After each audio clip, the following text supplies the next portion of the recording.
যখন প্রশ্ন করলো যে এটা কি জায়েজ হয়েছে না না জায়েজ, উনি রেগে গেলেন। উনি বললেন যে এই প্রশ্ন আপনি কেন করবেন? এই প্রশ্ন তো অবশ্যই তাকেই করা হবে, কারণ তিনি জামাতে ইসলামের আমির। তিনি যদি ধর্মের ব্যাখ্যা দিতে না পারেন, তিনি যদি জায়েজ না জায়েজের ব্যাখ্যা দিতে না পারেন, তাহলে দলের নামের শেষে ইসলাম কেন? দলের নামের শেষে তাহলে জামাতে ইসলাম কেন? তাই না?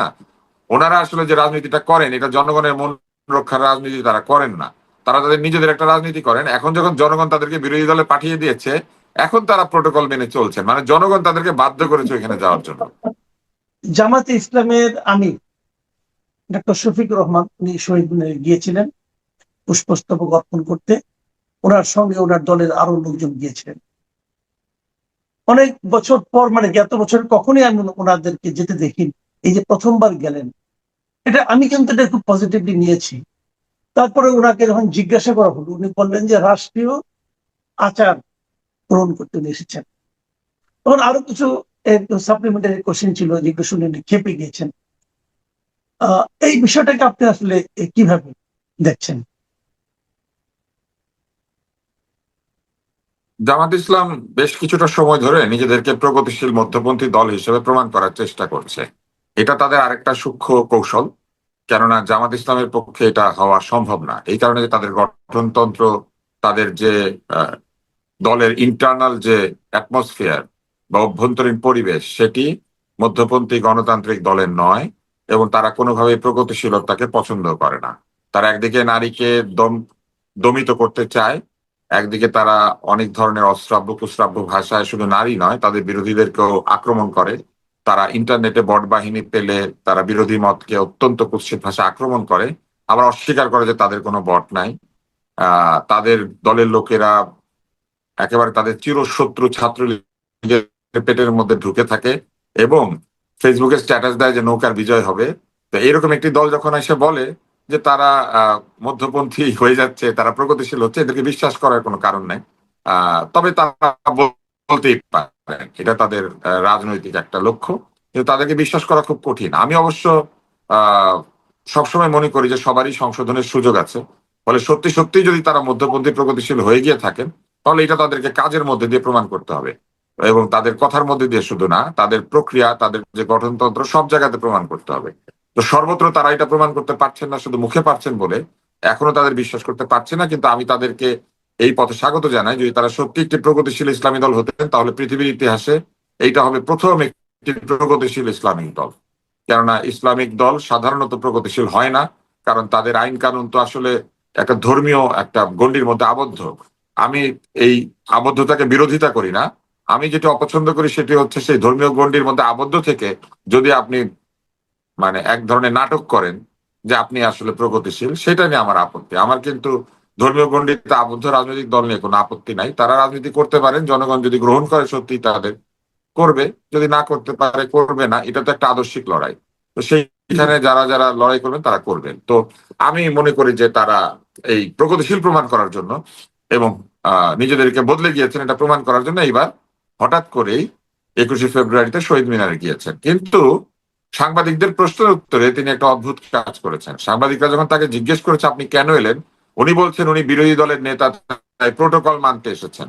তো ওনার দলের প্রোটোকলে এটা নাই, বিরোধী দলের প্রোটোকলে এটা আছে। তার মানে আপনি চিন্তা করেন, দল হিসেবে তারা এখনো এটাকে পছন্দ করে না, কিন্তু বিরোধী দলে গিয়েছেন বলে, জনগণ তাকে বিরোধী দলে দিয়েছে বলে এখন জনগণের মন রক্ষায় তাকে এটা করতে হচ্ছে। তাহলে আরেকটি বিষয় চিন্তা করেন, ওনারা আসলে যে রাজনীতিটা করেন, এটা জনগণের মন রক্ষার রাজনীতি তারা করেন না। তারা তাদের নিজেদের একটা রাজনীতি করেন। এখন যখন জনগণ তাদেরকে বিরোধী দলে পাঠিয়ে দিয়েছে, এখন তারা প্রোটোকল মেনে চলছেন, মানে জনগণ তাদেরকে বাধ্য করেছে ওইখানে যাওয়ার জন্য। এইটা না, হচ্ছে এখানে এক। আরেকটা আর কথা। দ্বিতীয় হচ্ছে, যখন যখন প্রশ্ন করলো যে এটা কি জায়েজ হয়েছে না না জায়েজ, উনি রেগে হ্যাঁ, গেলেন। উনি বললেন যে এই প্রশ্ন আপনি কেন করবেন? এই প্রশ্ন তো অবশ্যই তাকেই করা হবে, কারণ তিনি জামাতে ইসলামের আমির। তিনি যদি ধর্মের ব্যাখ্যা দিতে না পারেন, তিনি যদি জায়েজ না জায়েজের ব্যাখ্যা দিতে না পারেন, তাহলে দলের নামের শেষে ইসলাম কেন? দলের নামের শেষে তাহলে জামাতে ইসলাম কেন? তাই না? উনি অথবা না, ওনার দলের আমি কোনো এখানে আপনাকে আরেকটা জ্ঞানী প্রশ্ন করি। ব্যক্তি এটা এটা ব্যাখ্যা উনি দিবেন। কিন্তু ওনারা তো বলেছেন, এটাকে নাজায়েজ বলেছেন। জি, জি, উনি কিন্তু বলেছেন যে উনি রাষ্ট্রীয় আচার পালন করতে এসেছেন। রাষ্ট্রীয় আচার, ওকে। বিরোধী দলের নেতা হওয়ার কারণে ওনার উপর যদি রাষ্ট্রীয় আচার পালনটা জরুরি হয়ে থাকে, এটা ভালো, আমি এটা আপত্তি করি না। কিন্তু আমার আরেকটা প্রশ্ন, যে ওনারা তো একসময় সরকারি দলেরও পার্ট ছিলেন, ওনাদের দুইজন মন্ত্রী ছিলেন, তখন তারা রাষ্ট্রীয় আচার পালন করতে কি আসলেন? আপনি মনে করতে পারেন? তখন তারা দল যেহেতু ক্ষমতায় ছিল না, তাই দলের উপরে রাষ্ট্রীয় আচার আসে নাই। তারা এটাকে ওই যে ওরকম ধরে নিয়েছেন জানাজার নামাজের মতো, কেউ পড়ে দিলেই হবে। হ্যাঁ, তো ওই ওরকম আর কি তারা পাঠিয়ে দিয়েছেন বিএনপি কে, ভেবেছেন যে তাদের হয়ে গেল।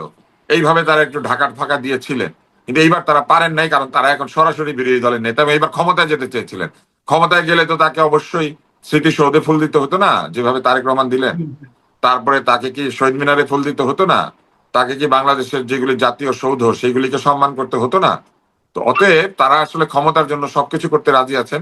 ক্ষমতার জন্য তারা রাষ্ট্রীয় আচার নাম দিয়ে এই কাজে এসেছেন। কিন্তু যখন প্রশ্ন করা হয়েছে জায়েজ না জায়েজ, তিনি উত্তর দিতে চান নাই এবং উত্তরটা দেন নাই। শুধু তাই না, তাকে আর একটা প্রশ্ন আছে, সেটি হচ্ছে রাষ্ট্রীয় আচার কি ধর্মীয় জায়েজ না জায়েজের উপরে না নিচে, রাষ্ট্র কি ধর্মের উপরে না নিচে, এইটা তো জানতে হবে। তাকে তো এটাও বলতে হবে যে রাষ্ট্রীয় আচার কি ধর্মের উপরে না ধর্মের নিচে, এটাও তো যাই হোক, বলতে হবে। একটু অতএব বেকায়দা এই প্রশ্ন ব্যাখ্যাগুলি করতে তারা পারেন। করবেন না। আমি আপনাকে বলি, সংসদের গদিতে এতগুলি লোক নিয়ে গিয়ে বসবেন, এতগুলি মানুষ নিয়ে তারা জীবনে প্রথমবারের মতো সংসদে প্রবেশ করবেন, সংসদের নানান ধরনের সুবিধা অসুবিধা এগুলি তারা ভোগ করবেন।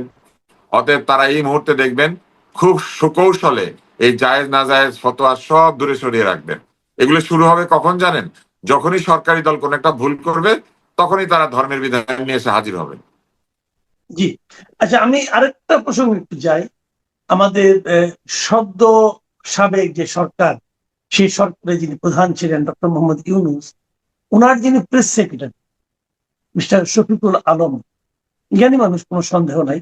তো উনি একটা ওনার নিজস্ব ফেসবুকে একটা পোস্ট দিয়েছেন কিছুক্ষণ আগে, এবং সেটা 21শে ফেব্রুয়ারি, বাংলা ভাষা এগুলো নিয়ে। যদি উনি ইংরেজিতে লিখেছেন, আমার ধারণা আপনি ওটা দেখেছেন। আপনি কি দেখেছেন নাকি আমি আরেকবার পড়বো? হ্যাঁ, আমি দেখেছি উনি ইংলিশে লিখেছেন। উনি তো বাংলা লিখতে পারেন না হয়তো, বা বাংলায় লিখতে স্বাচ্ছন্দ্য বোধ করেন না। বিদেশি প্রতিষ্ঠানে চাকরি করেছেন, কাজ করেছেন। অতএব জি, মনে হয় তার মধ্যে ওইটার একটা সম্পর্কে উনি যে বলেছেন যে নতুন নতুন বাংলা শব্দ, ইনকিলাব, ফয়সালা, আজাদি, আওয়ামী লীগ, এগুলি সবই নাকি বাংলা শব্দ, এবং সবশেষে বলেছেন যে সি ডট ডট ডট লিংপং, এটাও নাকি বাংলা যে শব্দ। তো আপনি কি এই ওনার এই মন্তব্যের সঙ্গে একমত, অথবা ওনার এই মন্তব্য নিয়ে আপনার কোনো মন্তব্য আছে কি?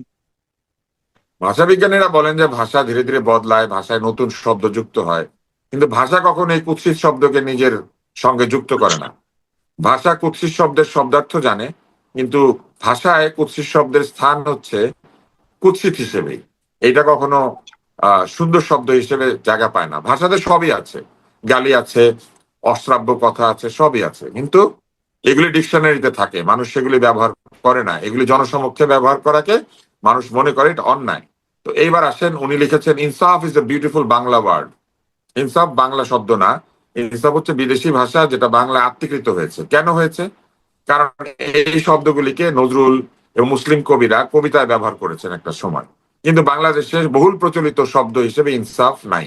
আমরা ইনসাফ শব্দটাকে বহুল প্রচলিত ভাবে ব্যবহার করি না। উনি বলেছেন সইজ ইনকিলাব। ইনকিলাব বলতে আমরা একটা পত্রিকাকেই বহু বছর ধরে বাংলাদেশে বুঝেছি, যেটার প্রতিষ্ঠাতা ছিলেন জমিয়তুল মোদাররিসিন মাওলানা মান্নান, যার বিরুদ্ধে অনেক অভিযোগ রয়েছে।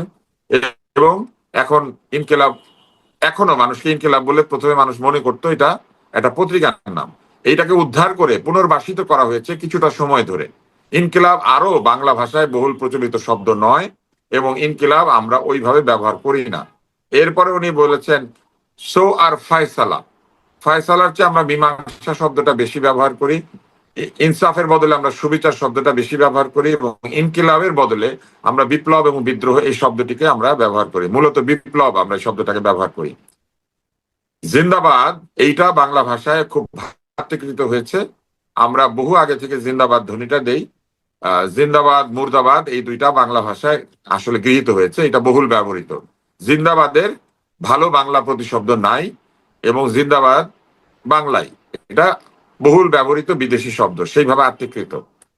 সো ইজ আওয়ামী আর লীগ। আওয়ামী লীগকে উনি ভুলতে পারে না। ওনার উদাহরণ দিতে গেলে ওনার আওয়ামী লীগকেই লাগে। ঠিক আছে, ওনার আওয়ামী লীগ ছাড়া ওনার আসলে বেঁচে থাকার কোনো অবলম্বন নাই। আওয়ামী লীগকে আঁকড়ে ধরেই উনি এই যে ফ্যাসিস্ট সরকারকে গালিগালাজ করেই কিন্তু উনি একটা পদ পেয়েছিলেন।